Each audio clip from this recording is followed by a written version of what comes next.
वेळात इंडिगो एअरलाइन्सचे विमान उतरणार आहे। याआधी लष्करी विमानानं नवी मुंबई विमानतळावर लँडिंग केलं होतं।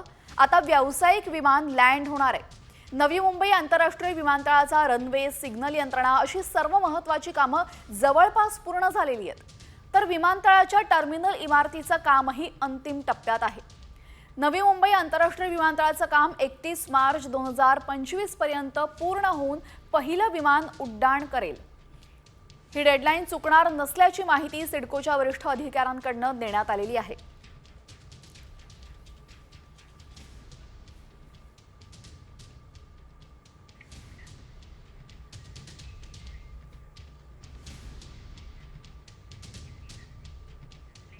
या नवी मुंबई आंतरराष्ट्रीय विमानतळाचं नामकरण हे दिबा पाटील आंतरराष्ट्रीय विमानतळ झालंय। तो पहिला संघर्ष भूमिपुत्रांनी जिंकला, त्याचा आनंद आहे। मिलिटरीचं विमान उतरलं, त्याचा आनंद आहे। आज कमर्शियल फ्लाईट उतरते आणि 17 एप्रिलपर्यंत पूर्ण एअरपोर्ट चालू होईल। त्याच्यामुळे जेव्हा एक एअरपोर्ट चालू होतं आंतरराष्ट्रीय विमानतळ, तेव्हा राज्याचा 1% GDP वाढतो आणि 1 लाख लोकांना डायरेक्ट इनडायरेक्ट जॉब मिळतात। तर नवी मुंबई विमानतळावर आज विमान लँडिंग करणार आहे। आता व्यावसायिक विमान लँडिंग करणार आहे। याआधी लष्कराचं विमान इथं लँड झालं होतं आणि आता व्यावसायिक विमान इथं लँड होणार आहे। नवी मुंबई आंतरराष्ट्रीय विमानतळाचा रनवे, सिग्नल अशी सर्व महत्त्वाची कामं जवळपास पूर्ण झालेली आहेत आणि डेडलाईन 2025 मार्चची आहे आणि तोपर्यंत काम पूर्ण होईल असं सिडकोच्या अधिकाऱ्यांनी सांगितलेलं आहे। या संदर्भात अधिक माहिती देण्यासाठी आमचे प्रतिनिधी सिद्धेश म्हात्रे आपल्यासोबत जोडले गेलेले आहेत। सिद्धेश, आज इंडिगोचं विमान नवी मुंबई विमानतळावर उतरणार आहे, लँड करणार आहे। या निमित्तानं नक्की काय काय तयारी करण्यात आलेली आहे त्या ठिकाणी?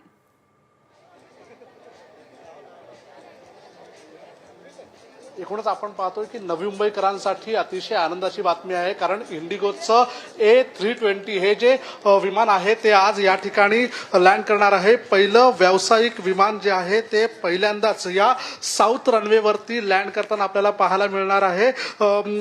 गेल्या 2 महिन्यापूर्वी आपण पाहिलं होतं की नौदलाचं जे विमान आहे वायुसेनेचं ते देखील या ठिकाणी लँड झालं होतं आणि त्याचं यशस्वी लँडिंग झाल्यानंतर आता व्यावसायिक विमानाची यशस्वी लँडिंग जी आहे ती या ठिकाणी करण्यात येत आहे। अनेक तज्ञ अधिकारी देखील या विमानाने या ठिकाणी येणार आहेत आणि याची संपूर्ण चाचणी जी आहे ती या ठिकाणी करण्यात आलेली आहे आणि पूर्णतः तयारी जी आहे ती रनवेची या ठिकाणी झालेली पाहायला मिळत आहे।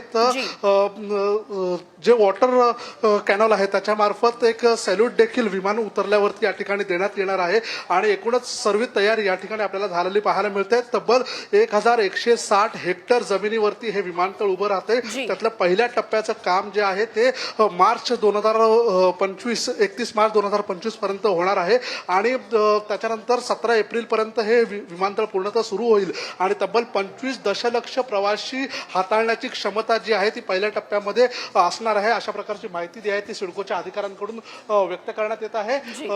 एकूणच आता संपूर्ण तयारी या ठिकाणी झालेली आहे आणि 1.5 ते 2 तासामध्ये हे विमान या ठिकाणी लँड होताना आपल्याला पाहायला मिळणार आहे। जी सिद्धेश, या संपूर्ण घडामोडींवर आपलं असंच लक्ष असू द्या। तुर्तास धन्यवाद आपण दिलेल्या सविस्तर माहितीबद्दल। तर मुंबईकरांसाठी ही अतिशय मोठी आणि आनंदाची गोष्ट आहे। नवी मुंबई विमानतळावरनं थेट दृश्य आपण काही क्षणांपूर्वीच पाहिलेली आहेत। तर नवी मुंबईनंतर आता आपण बातमी पाहूया, ती म्हणजे कोकणातून। नववर्षाच्या स्वागतासाठी अनेक पर्यटक कोकणामध्ये पोहोचलेत, त्यामुळे इथले हॉटेल्स, बीच फुल झालेत, हाऊसफुल झालेत। समुद्रकिनारी मनमुराद आनंद सध्या पर्यटक लुटतायत। गणपतीपुळे समुद्रकिनारी असणाऱ्या बोटिंगचा आनंद देखील पर्यटक लुटतायत। इथं विविध प्रकारच्या राईड्स तुम्ही घेऊ शकता। अनुभवी आणि प्रशिक्षित असणाऱ्या बोट चालकांकडून इथल्या राईड्सचा अनुभव तुम्हाला मिळू शकतो। पर्यटकांच्या सुरक्षिततेची सुद्धा विशेष काळजी इथं घेतली जाते आणि इथल्या बोटिंग सफरीचा आढावा घेतलेला आहे आमचे प्रतिनिधी अमोल कलये यांनी। पाहूयात। नवीन वर्षाच्या स्वागतासाठी पर्यटक कोकणामध्ये दाखल झालेले आहेत आणि गणपतीपुळ्याच्या समुद्र किनारी जर पाहिलं तर या ठिकाणी पर्यटकांची गर्दी आपल्याला पाहायला मिळते आणि गणपतीपुळ्यामध्ये आलेला जो पर्यटक आहे तो बोटिंग केल्याशिवाय राहत नाही। मोठ्या संख्येने या ठिकाणी बोटिंगची सुविधा या ठिकाणी गणपतीपुळ्यामध्ये उपलब्ध आहे। आम्ही पर्यटकांना पहिले म्हणजे लाईफ जॅकेट घालतो, ते घातल्याशिवाय आम्ही त्यांना पाठवतच नाही पाण्यामध्ये, बोटिंगमध्ये। म्हणजे आम्ही हे घातल्यामुळे माणूस पाण्यामध्ये जरी काही पाण्यामध्ये पडले तरी माणूस तरंगत राहतात आणि आम्ही बोटीमधून आमची गार्ड पाठवतो. आम्ही 2 गार्ड जेव्हा राईडला जातात बोटी तेव्हा आम्ही 2 गार्ड आम्ही बोटीतून पाठवतो त्यांच्या सुरक्षेसाठी. आपल्याकडे स्पीड बोट आहे, ड्रॅगन राईड आहे, बनाना राईड आहे, डिस्को राईड आहे, जेटस्की राईड आहे, पॅरासिलिंग आहे, बंपर राईड आहे, सोपा राईड आहे. सगळ्या वेळेचे आपल्याकडे राईड आहेत. अमोल काले, साम टीव्ही, गणपतीपुळे, रत्नागिरी. तर आता सलग सुट्ट्यांमुळे भाविकांची पावलं ही देवदर्शनासाठी सुद्धा वळलेली आहेत. करवीर निवासिनी अंबाबाईच्या मंदिरामध्ये तसंच पंढरपूरच्या विठोबारायाच्या मंदिरामध्ये भाविकांची मोठी गर्दी दिसते. राज्यभरातील भाविक पंढरपूर तसंच कोल्हापूरमध्ये पोहोचले. भाविकांची गर्दी वाढल्यानं विठ्ठल दर्शनासाठी 4 ते 5 तासांचा अवधी लागतोय. पदस्पर्श दर्शनाची रांग 2 किलोमीटर अंतरावर गेली आहे, तर मुखदर्शनासाठी ही लांब रांग लागलेली आहे. पंढरपूर आणि कोल्हापूरचे आपण दृश्य बघतोय. वर्षाअखेर किंवा नवीन वर्षाचं स्वागत करण्यासाठी भाविक नेहमीच आपल्या कुलदैवताला जातात. पंढरपूर, शिर्डी, कोल्हापूरची करवीर निवासिनी अंबाबाईचं दर्शन भाविक नक्कीच घेतात आणि भाविकांच्या गर्दीने हा संपूर्ण मंदिर परिसर फुलून गेलाय.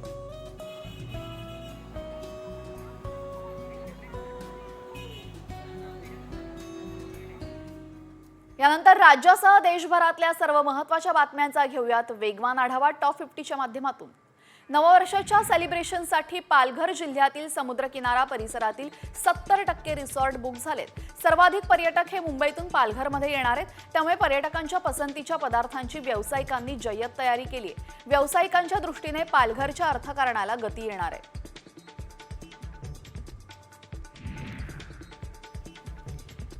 शिर्डीमध्ये साई भक्तांची मोठी गर्दी झाली. त्यातच आज रविवार असल्याने साई मंदिरासह शिर्डीतील रस्ते भाविकांच्या गर्दीने फुलून गेलेत. साई संस्थानाचं भक्त निवास, खासगी हॉटेल्स हाऊसफुल झालेत.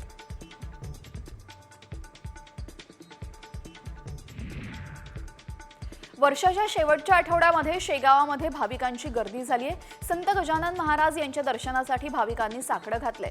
वर्षाअखेर असल्यानं सुट्या घेऊन भाविक देवदर्शन करतायत. सलग सुट्ट्यांमुळे पंढरपुरात भाविकांची मोठी गर्दी झालेली आहे. विठ्ठल दर्शनासाठी तब्बल 4 ते 5 तासांचा वेळ लागतोय, तर पदस्पर्श दर्शनाची 2 किलोमीटरपर्यंत रांग आहे. जळगावमधील धरणगाव इथं धीरेंद्र शास्त्री यांच्या कार्यक्रमामध्ये मंत्री गुलाबराव पाटील रमलेले आहेत. आरतीनंतर श्री हनुमान कथेतही त्यांनी वेळ काढून उपस्थिती दर्शवली. या कार्यक्रमामध्ये भाविकांची मोठी गर्दी पाहायला मिळाली आहे.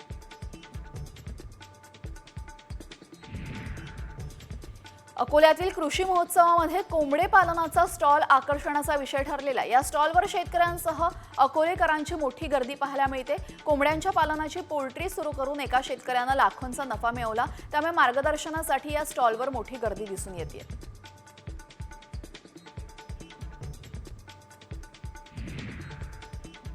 नवी मुंबई आंतरराष्ट्रीय विमानतळावर आज पहिल्या इंडिगो एअरलाईन व्यावसायिक विमानाचं लँडिंग होणार आहे. विमानतळावर रनवे, सिग्नल यंत्रणा अशा विविध चाचण्या होणार आहेत. तर नवी मुंबई आंतरराष्ट्रीय विमानतळाचं काम 31 मार्च 2025 पर्यंत पूर्ण होणार आहे.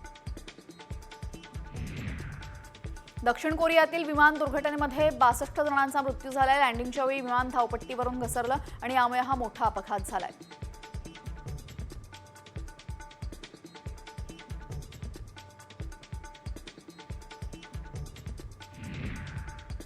अझरबैजान एअरलाइन्स विमान दुर्घटनेप्रकरणी रशियाचे राष्ट्राध्यक्ष व्लादिमीर पुतिन यांनी माफी मागितली आहे. रशियन एअर डिफेन्स युक्रेनच्या ड्रोन हल्ल्याचे उत्तर देत असताना चुकून अझरबैजान एअरलाइन्सचे विमान टार्गेटवर आलं आणि हा अपघात घडला. त्यामध्ये 38 प्रवाशांचा मृत्यू झालाय.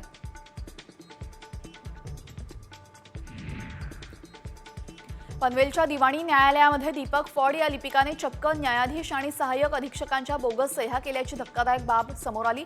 वारस दाखल्यांच्या चौकशी अर्ज प्रकरणांमध्ये बोगस चलन बनवून त्यानं लाखो रुपयांचा अपहार केल्याचे देखील उघडकीस आलेले. आरोपीला अटक करण्यात आली आहे.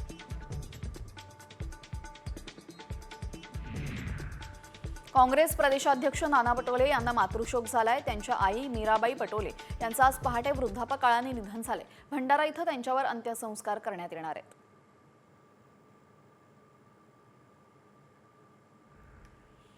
जसप्रीत बुमराहने ऑस्ट्रेलियाच्या ट्रेव्हिस हेडला बाद करत टेस्टमधील 200वी विकेट काढलेली आहे. टेस्टमध्ये 200पेक्षा जास्त विकेट्स घेणाऱ्या बुमराहची सरासरी ही माल्कम मार्शल, जोएल गार्नर आणि कर्टिल एम्ब्रोज या दिग्गज वेगवान गोलंदाजांपेक्षा सुद्धा उजवी आहे.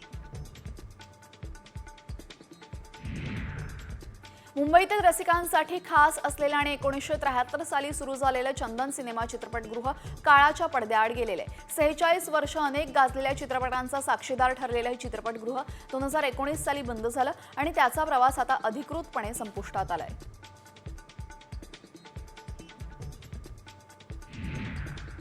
महाराष्ट्रातील चित्रपट संस्कृतीचा 21वा थर्ड आय आशियाई चित्रपट महोत्सव 10 ते 16 जानेवारी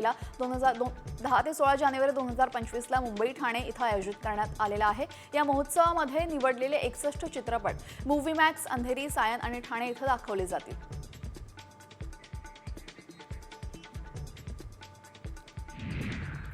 यानंतर आता बीडमधून एक मोठी बातमी समोर येते. बीडच्या परळी तालुक्यामध्ये पुन्हा एकदा हवेमध्ये गोळीबार झालेला आहे. या प्रकरणी आता तिघांवर गुन्हा दाखल करण्यात आला असून 2 दिवसांपूर्वी एकावर गुन्हा नोंद करून त्याला अटक करण्यात आली होती आणि त्यानंतर आता पुन्हा एकदा परळी ग्रामीण पोलिसांमध्ये आणखी 3 जणांवर गुन्हा नोंदवला गेलेला आहे. हवेत गोळीबार आणि पिस्टलसह सोशल मीडियावर फोटो अपलोड केल्याने हा गुन्हा नोंदवण्यात आलाय. यामध्ये 2 परवानाधारक तर 1 अवैध पिस्टल बाळगणाऱ्याचा समावेश आहे. परळीमध्ये गेले अनेक दिवसांपासून पिस्तूलचं हे संपूर्ण रॅकेट सुरूच आहे आणि पुन्हा एकदा हवेत गोळीबार करण्यात आलेला आहे.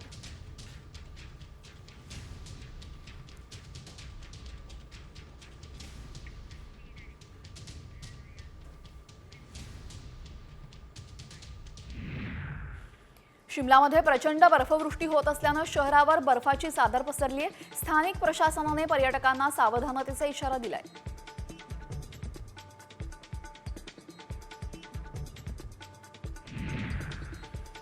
काश्मीर खोऱ्यामध्ये अधिकांश भागामध्ये बर्फवृष्टीमुळे जनजीवन विस्कळीत झालेलं आहे. हिमवृष्टीमुळे विमान आणि रेल्वे सेवा सुद्धा शनिवारी ठप्प झाली होती.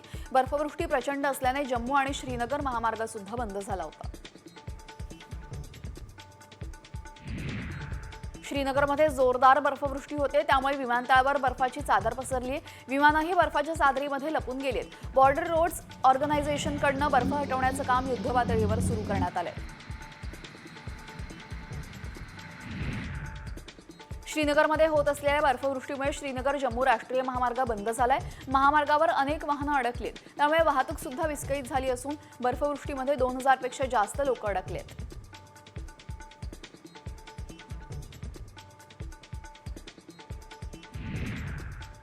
शिमल्यामध्ये रस्ते निसरडे झाल्याने गाड्यांचे अपघात वाढलेले आहेत. गाड्या बर्फावरनं घसरतायत. जीव वाचवण्यासाठी अगदी चालत्या गाडीतून चालकाला उडी मारावी लागते. अगदी प्रवासी बस सुद्धा घसरताना दिसतायत. तर असे अनेक व्हिडिओ सध्या समोर आलेले आहेत.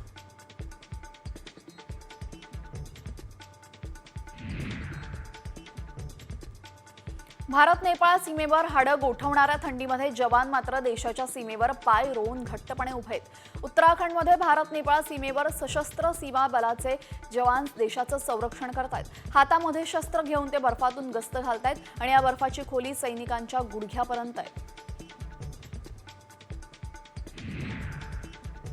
खारघर परिसरामध्ये धुक्याची चादर पसरली आहे. काही दिवसांपासून दिवसा कडक ऊन आणि रात्री गारवा जाणवतोय. विशेष म्हणजे धुक्यामुळे वाहन चालकांना दिवसाही वाहनांचे दिवे सुरू ठेवून मार्गक्रमण करावं लागते.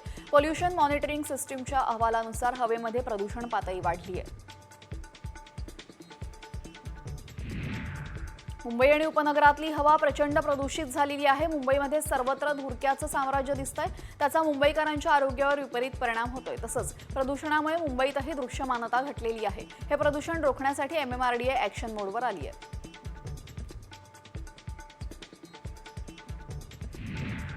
पुण्यासह मुंबईमध्ये सीएनजीचे दर वाढले आहेत. पुण्यात सीएनजीचे दर ₹1.10 वाढले, तर मुंबईमध्ये ₹1 दरवाढ झाली आहे. अवघ्या 2 महिन्यांमध्ये तिसऱ्यांदा महानगर गॅस लिमिटेडकडनं दरवाढ करण्यात आली आहे.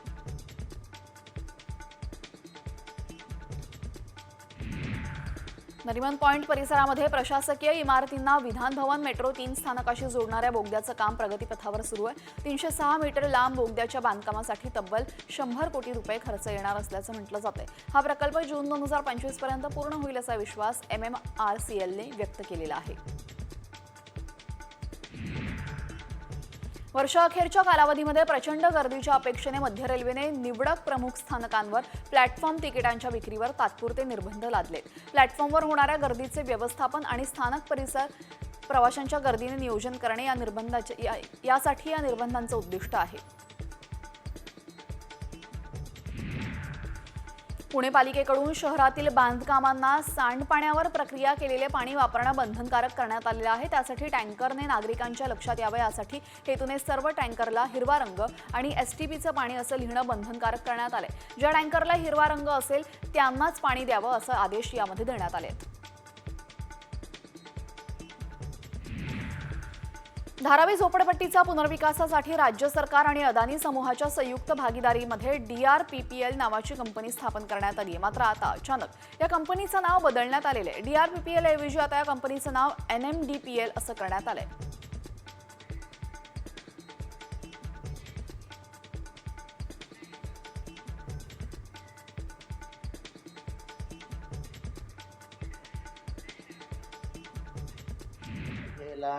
मी गेलो तिथे बसलो 1.5-2 तास. त्यांचे जे PI होते खेडकर ते तिथे बसलेले होते. माझ्या माणसाला तो FIR नोंदवण्यासाठी नंतर 4.5 तास लागले जास्तच. आणि मी इतके पुरावे दिलेत ना की तो चॅट कसा म्हणजे. तर जितेंद्र आव्हाड काय बोलताय त्याच्यावर आपलं लक्ष असणार असेल. तुर्तास इतरही बातम्यांचा आढावा घ्यायचा आहे. घेऊयात वेगवान स्वरूपात. भंडारा जिल्हा सामान्य रुग्णालयामध्ये उंदरांनी धुमाकूळ घातलाय. रुग्ण कक्षामध्ये उपचारासाठी भरती असलेल्या रुग्णांच्या सामानावरनं उंदरांची टोळी खुशाल फिरतीये. लवकरात लवकर उंदरांचा बंदोबस्त लावावा अशी मागणी रुग्णांचे नातेवाईक करतायत.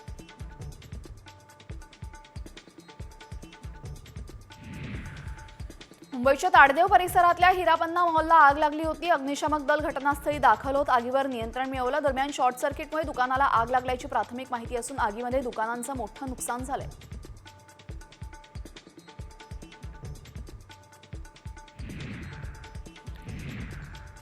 अमरावतीमध्ये अवैधरित्या वाळू वाहून नेणाऱ्या ट्रॅक्टरची बैलगाडीला धडक बसलेली आहे. अपघातामध्ये 3 जण जखमी झाले. दरम्यान हा सगळा कारभार अवैध असल्यानं ट्रॅक्टर चालक वेगात असतात म्हणूनच अपघाताचं प्रमाण वाढत असल्याची स्थानिकांची तक्रार आहे.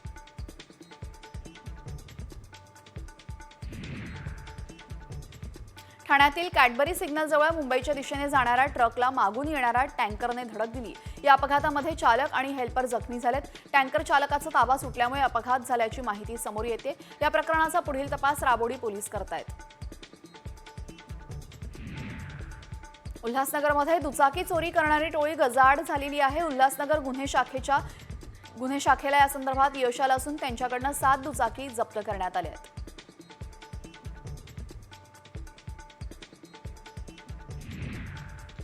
मुंबई ठाण्यातून चोरीच्या रिक्षा नाशिकमध्ये नंबर प्लेट बदलून विक्री करणाऱ्या संशयितास पोलिसांनी ताब्यात घेतलंय. 6 रिक्षांसह अनेक बनावट नंबर प्लेट क्राईम ब्रांच युनिटला सापडलेत. दरम्यान या संशयितांच्या ताब्यातून 6,25,000 रुपयांचा मुद्देमाल जप्त करण्यात आलेला आहे. परतूर पोलिसांनी 8 चोरीच्या बाईक जप्त केलेल्या आहेत. नाकाबंदीजवळ एक इसम काळ्या रंगाची विना क्रमांकाची बुलेट घेऊन पकडल्यानंतर त्याच्याच घरी विक्रीसाठी चोरून आणलेल्या 8 मोटरसायकली सापडल्या आहेत.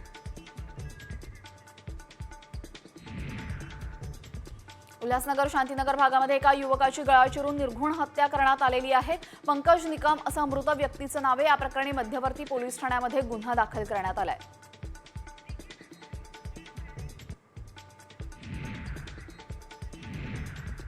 उरण दिघोडे बस स्थानकाजवळ शोरमा खाल्ल्यानं 5 मुलांना विषबाधा झाली आहे. दरम्यान अन्न औषध प्रशासनानं आरोग्याशी खेळणाऱ्या अशा व्यावसायिकांवर तातडीने कारवाई करावी अशी मागणी रहिवाशांकडून केली जाते.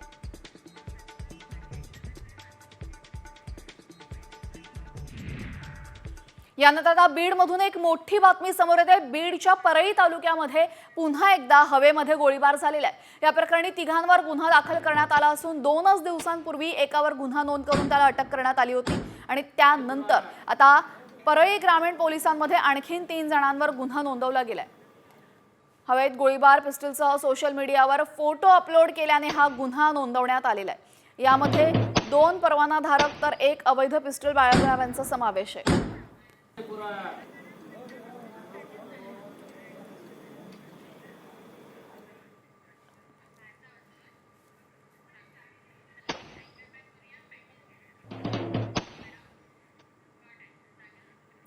तर या हवेत गोळीबार प्रकरणी नक्की काय आता कारवाई केली जाते हे पाहणं महत्त्वाचं ठरणार आहे. यानंतर आता बातमी आहे लाडकी बहीण योजनेसंदर्भातली. महायुतीसाठी गेम चेंजर ठरलेली लाडकी बहीण योजना, यामध्ये आतापर्यंत 2,30,00,000 जणांनी नोंदणी केलेली आहे. 15 ऑक्टोबर ही नोंदणीसाठी शेवटची तारीख होती आणि या योजनेला मुदतवाढ देण्याबाबत आता चर्चा सुरू झालेली आहे. पाहुयात याच संदर्भातला हा स्पेशल रिपोर्ट. लाडकीसाठी खुशखबर. योजनेच्या नोंदणीसाठी मुदतवाढ. मंत्रिमंडळाच्या बैठकीत निर्णय होणार. राज्यातील महिलांना आर्थिकदृष्ट्या सक्षम करण्यासाठी महायुती सरकारनं लाडकी बहीण योजना सुरू केली. ऑगस्टमध्ये रक्षाबंधनाला ही योजना सुरू करून सरकारनं बहिणींना ओवाळणी दिली होती. स्वातंत्र्य दिनाच्या पूर्वसंध्येला म्हणजे 14 ऑगस्ट पासूनच पैसे मिळायला सुरुवात झाली होती. विधानसभा निवडणुकीत लाडकी बहीण योजनेमुळे महायुतीला बहुमताचा आकडा पार करता आला अशी चर्चा आहे. महिलांना आतापर्यंत 5 हप्ते देण्यात आले. आता 6व्या डिसेंबरच्या हप्त्याचं वितरण देखील सुरू झालंय. बहिणींचा वर्षाचा शेवटही सरकारनं गोड केलाय. या योजनेसाठी नोंदणी करण्याची अंतिम तारीख 15 ऑक्टोबर होती. नोंदणीसाठी मुदतवाढ द्यायची का याचा निर्णय मंत्रिमंडळाच्या बैठकीत घेतला जाईल असं आदिती तटकरे यांनी स्पष्ट केलंय. आम्ही शेवटची अर्ज दाखल करण्याची जी मुदत आहे ती साधारणपणे 15 ऑक्टोबरपर्यंतची होती आणि बाय अँड लार्ज जर आम्ही बघितलं तर 2.5 कोटीपेक्षा जास्ती रजिस्ट्रेशन आज आमच्याकडे झालेलं आहे. म्हणजे विभाग म्हणून जो एक साधारणपणे अंदाज योजना आम्ही राबवत असताना किंवा आणताना जो एक ठेवला होता त्यानुसार रजिस्ट्रेशन जे आहे त्या ऑलमोस्ट 99% आपण त्याच्यापर्यंत पोहोचलेलो आहोत. त्यामुळे पुढे रजिस्ट्रेशनची मुदत द्यायची नाही द्यायची हा जो सगळा निर्णय हा मंत्रिमंडळाच्या बैठकीत होईल. या योजनेत आतापर्यंत काय काय झालं पाहूया. जुलै ते नोव्हेंबर पर्यंतचे 7,500 रुपये दिवाळीपूर्वी जमा करण्यात आले. 15 ऑक्टोबर पर्यंत अर्ज करण्याची मुदत होती. आचारसंहिता संपल्यानंतर प्रलंबित अर्जांची छाननी करण्यात आली. त्रुटीयुक्त अर्ज बाद करण्यात आले. पुणे पिंपरीसह राज्यातील अनेक ठिकाणी हजारो अर्ज बाद करण्यात आले. आता डिसेंबरचा हप्ता मिळण्यास सुरुवात झाली आहे. 2,34,00,000 महिलांना याचा लाभ मिळणार आहे. आधार लिंक झालेल्या 12 लाख नव्या लाभार्थ्यांनाही हप्त्याचं वितरण होईल. नोंदणीसाठी मुदतवाढ देण्याचा निर्णय मंत्रिमंडळाच्या बैठकीत होणार असं बोललं जातंय. राज्याची आर्थिक स्थिती नाजूक आहे. तिजोरी रिकामी आहे. असं असताना महायुती सरकारनं लाडकीसाठी 3,500 कोटींची तरतूद केली आहे. नवीन वर्षात 1,500 रुपयांवरून 2,100 रुपयांचा हप्ता देताना सरकारची कसरत होणार आहे.